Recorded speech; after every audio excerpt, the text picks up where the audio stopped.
Ya, jadi memang tadi disampaikan Pak Menteri ada beberapa hal yang apa mungkin bisa jadi ada beberapa teman-teman kita notaris yang mungkin bermasalah atau mungkin kurang profesional dalam melakukan pelaksanaan tugas dan jabatan seperti itu. Memang juga ada beberapa hal yang mesti perlu ada peningkatan lah kira-kira begitu ya.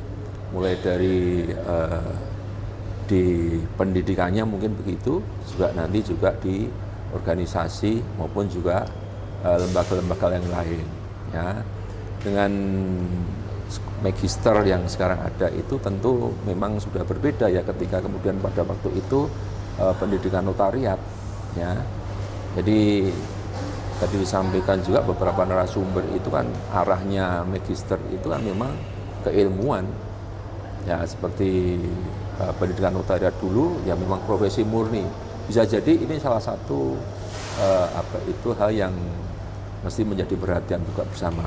Bukan berarti di magisternya tidak baik, tetapi mungkin perlu ditingkatkan begitu, perlu ada hal-hal yang mesti perlu dibenahi juga di dalam lembaga di Ikatan Notaris Indonesia. Di sana juga ada Dewan Kehormatan. Tentu ini mungkin sinergitas juga dengan pengurus, sehingga hal-hal yang kemudian menurunkan wibawa, harkat dan martabat notaris itu bisa sedari awal sudah bisa kita benahi, sehingga notaris itu di dalam melayani masyarakat bisa lebih maksimal seperti notaris sebuah profesi atau jabatan kepercayaan. Seperti itu, Mas. Ya, jadi ini bukan bergantung pada asal pendidikannya dari mana sehingga hasilnya nggak bagus. Kalau dari sana dari perguruan tinggi ini bagus, bukan ya. itu. Saya pikir perlu standar ya, artinya standar semua pendidikan notariat harus sama lah kira-kira begitu saya pikir ya. Ini juga salah satu upaya itu mungkin di tempat A mungkin ada mata kuliah begitu, di tempat B tidak ada dan sebagainya. Nah ini barangkali perlu standar sehingga kita mendidik adik-adik kita untuk menjadi notaris itu semuanya standar begitu kira-kira. Dan jangan lupa mendidik mental itu juga salah satu hal yang mesti perlu kita perhatikan. Mental profesional, mental pejabat umum kalau saya pendapat saya lihat. Karena kalau kita tadi juga disampaikan narasumber, kalau kita mentalnya mental tukang, mohon maaf nih, artinya tukang itu apa-apa bisa, apa-apa tidak. Nah ini kan kadang juga repot. Kita ini pejabat umum, diberi kewenangan sebagian kekuasaan negara pada kita, itu kita perlu jaga. Nah, bagaimana kita menjaganya? Nah menjaganya juga satu dari sisi keilmuan kita siap. Dari sisi mentalitas kita pejabat umum juga harus siap. Makanya ada kode etik, ya, ada kode etik yang tadi disampaikan narasumber itu salah satu upaya untuk apa? Untuk menjaga marwah ini semua. Saya pikir begitu, Mas. Kalau peran kan lulus dari magister, kemudian ditangkap oleh organisasi, Ya. terus kemudian dari organisasi diusulkan untuk diluluskan jadi notaris. Ya. Gimana peran organisasi itu sudah benar seperti yang sekarang atau masih kurang? Ya, saya pikir kalau itu jalan yang sekarang sudah kita lalui, saya pikir sudah on the track. Hanya barangkali selalu ada peningkatan lah kira-kira begitu, sehingga apa yang kita cita-citakan itu bisa maksimal ya. Kita mendidik atau menerima anggota kita notaris-notaris yang baik, tadi disampaikan berbudi-budi luhur, jujur dan sebagainya, itu akan akan tercapai cita-cita itu.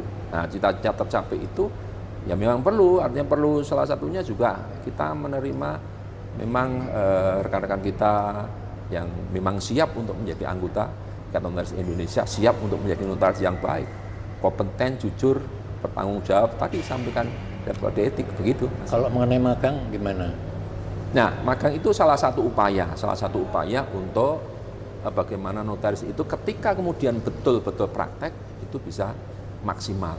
Satu upayanya apa? Ya magang di kantor notaris.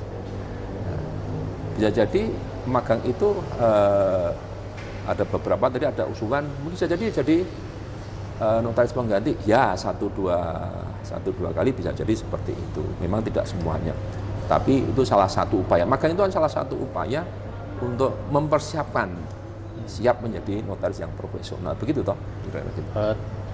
Kalau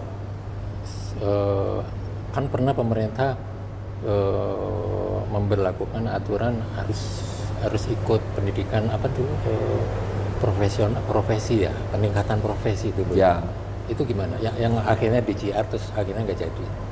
Ya kita melihat sisi positifnya saja. Sisi positifnya mungkin pemerintah mempunyai kepentingan terhadap beberapa hal ini muaranya ke notaris yang baik. Tetapi bisa jadi itu dikembalikan ke organisasi untuk mempersiapkan ini secara maksimal, mungkin seperti itu. Nah, itu mungkin salah satu upaya lah kita melihatnya kalau saya seperti itu. Salah satu upaya untuk menjaga harkat dan martabat notaris itu. Mungkin mekanismenya saja yang barangkali yang baik seperti apa. Mas Agung kan sudah menangani di Pengwil Jogja. Ya. Pasti sudah tahu ada anggota-anggotanya yang sekarang sedang bermasalah di aparat hukum. Ya. Rata-rata apa yang menyebabkan mereka sehingga dilaporkan ke aparat? Ya, rata-rata memang kita kurang hati-hati, Mas. Kurang cermat. Ya kurang hati-hati tadi. Ya kurang hati-hati sehingga kalau bahasa Jawa itu kejeglong, kira-kira gitu. Artinya kejeglong itu ada permasalahan. Kejeblos ya? Kejeblos begitu. Ya, kejeblos ini bisa jadi kekurang hatian tadi. Saya pikir memang hanya itu saja sih, kurang cermat, kurang hati-hati untuk membuat akte, sehingga ada persoalan-persoalan setelah membuat akte itu. Kalau dengan banyaknya notaris yang semakin banyak, itu pengaruhnya gimana? Ya, dengan persaingan notaris maksudnya. semakin banyak tentu kembali pada persaingan, Mas. Artinya persaingan itu bisa jadi kita ambil dari sisi persaingan yang kemudian menimbulkan persoalan hukum yang tadi, atau bisa jadi menjadi cambuk pemicu untuk yuk kami lebih lebih siap untuk katakanlah menerima klien, memberikan memberikan advice hukum pada klien dan sebagainya. Tetapi sisi yang lainnya kan kadang juga ada sisi negatifnya juga ketika kemudian persaingan itu tidak sehat seperti itu, Mas. Nah, biasanya kalau menjadi kurang sehat ya tadi bisa jadi tarif bermasalah, mungkin terus bisa jadi kurang cermat, kurang teliti, itu bisa jadi ada pengaruh ke sana juga, bisa jadi begitu.